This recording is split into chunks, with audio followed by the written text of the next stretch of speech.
Assalamualaikum warahmatullahi wabarakatuh. Ketemu lagi kita di pertemuan 4 yaitu tentang menu insert. Sebenarnya menu insert ini udah pernah dijelasin sih ke waktu di pertemuan 2 kalau nggak salah, tentang pengenalan Microsoft Word. Jadi di sini kita akan, menguliknya lebih dalam lagi.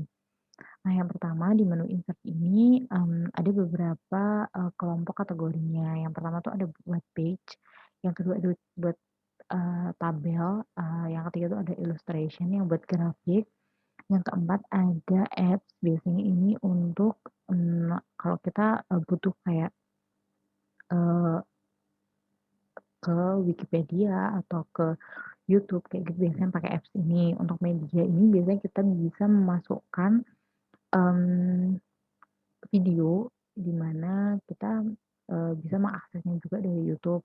Yang selanjutnya ada links. Link ini biasanya kita bisa klik, sebuah, kata yang nantinya kita otomatis akan nge-link ke sebuah file atau ke, alamat browser tertentu. Untuk komen ini juga sama, kita bisa memberikan atau menambahkan komen pada sebuah dokumen, terus ada header and footer, teman-teman juga udah belajar kemarin ada kayak bab surat sama footer-nya ini biasanya ada tulisan ataupun untuk halaman. Nah, untuk teks, kemarin teman-teman juga udah belajar salah satunya ada, eee, crop cap atau untuk word art kayak gitu. Nah, untuk simbol biasanya kalau teman-teman, lagi belajar matematika itu kan ada simbol-simbol yang, bisa kita tambahkan kayak gitu. Nah, kita akan,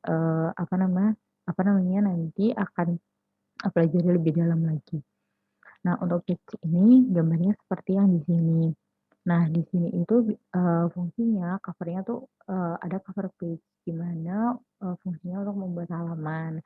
Ada blank page, yaitu menambahkan halaman Microsoft Word yang baru, atau page break, mengakhiri sebuah sesi halaman Microsoft Word yang sedang aktif dan berpindah ke halaman yang baru. Dengan menggunakan page break ini, ketika pada halaman sebelumnya akan ada penulisan, maka tidak akan membuat tulisan yang awal itu ikut turun ke baris berikutnya. Nah, lalu ada tabel. Nah, tabel ini kan teman-teman kemarin udah belajar tuh tentang tabel dan juga grafik. Tabel ini untuk membuat, tabel pada halaman Microsoft Word dengan jumlah yang, kita inginkan gitu, bisa kita setting-setting gitu kan. Nah, terus untuk ilustrasi.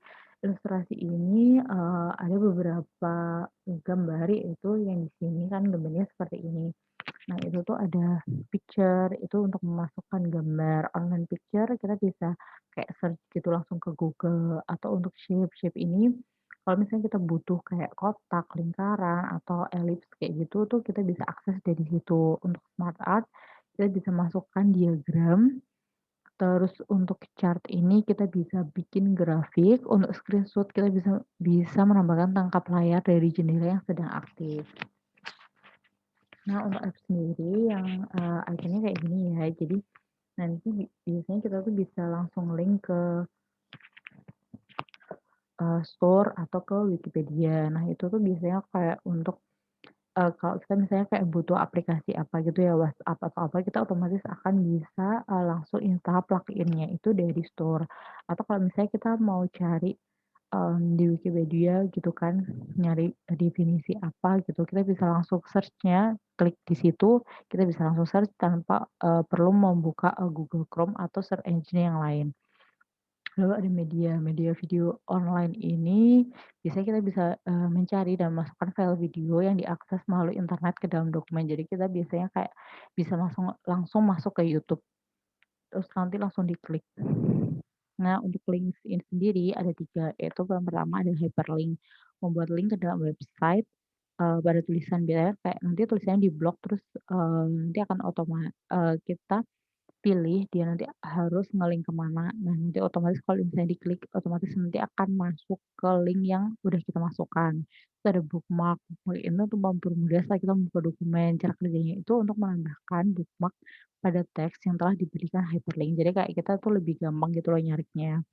Nah, lalu ada cross reference, adalah hyperlink yang mana label atau kategorinya dihasilkan secara otomatis. Jadi, misalnya ada beberapa hyperlink itu yang kayak otomatis dikategorikan gitu. Jadi, oh misalnya kalau Wikipedia itu otomatis kayak Wikipedia semuanya isinya kayak gitu. selanjutnya itu ada komen. Nah, kalau komen ini, kita bisa kayak blok, mmm, apa ya, kata atau kalimat yang mau kita komen, lalu klik komen, nah kita bisa menambahkan di sini. Biasa kalau teman-teman lagi, apa ya, kayak dokumennya direvisi gitu, biasanya akan sangat membutuhkan, apa ya, icon ini gitu untuk komen. Jadi, kayak kita tuh tahu yang harus nanti diperbaiki atau direvisi itu yang bagian mana. Terus ada header and footer. Ya, header itu untuk menambahkan informasi seperti judul, kop surat, atau kop jurnal ilmiah gitu. Kalau footer itu untuk menambahkan informasi di bagian bawah dokumen, atau page number ini untuk menambahkan nomor di dokumen itu. Jadi kayaknya kemarin teman-teman udah pada belajar kan yang ini. Terus ada teks, teks ini berupa ada teks box untuk menambah informasi penting ke tulisan, terus ada quick art, terus itu untuk menambahkan tulisannya udah diatur agar mempermudah mencari dokumen. Biasanya kalau misalnya kayak kita tuh, search kata apa gitu, biasanya lebih gampang lagi. Untuk workout biasanya, teman-teman pasti pernah kan dulu waktu kayak SD atau SMP gitu bikin-bikin word art gitu kan, yang tulisannya kayak, bisa digambar, bisa dikasih warna, bisa dikasih shading kayak gitu. Terus ada drop cap, itu untuk membuat huruf kapitalnya besar, kemarin kayaknya di tugas udah pernah ada, terus ada signature line, itu untuk menambahkan, tanda tangan kita, kayak gitu. Terus ada date time, menambahkan tanggal dan waktunya, biar cepet. Terus, objek ini untuk menambahkan objek yang disematkan, salah satunya mungkin kayak gambar, kayak gitu. Nah, untuk simbol sendiri, simbol ini tuh ada bisa dimasukin persamaan atau rumus matematika. Nah, nanti, kita akan coba di, live coding-nya nanti, saya akan menambahkan videonya nanti. Nah, atau untuk simbol-simbol ini biasanya nggak ada di keyboard, biasanya tuh kayak alfa, beta, kayak gitu tuh kita bisa pakai, menu yang ini simbol. Oke, kita akan langsung ke live coding-nya ya. Jangan lupa untuk absen, cek tugasnya juga di e-learning. Terima kasih sudah ikut kelas saya.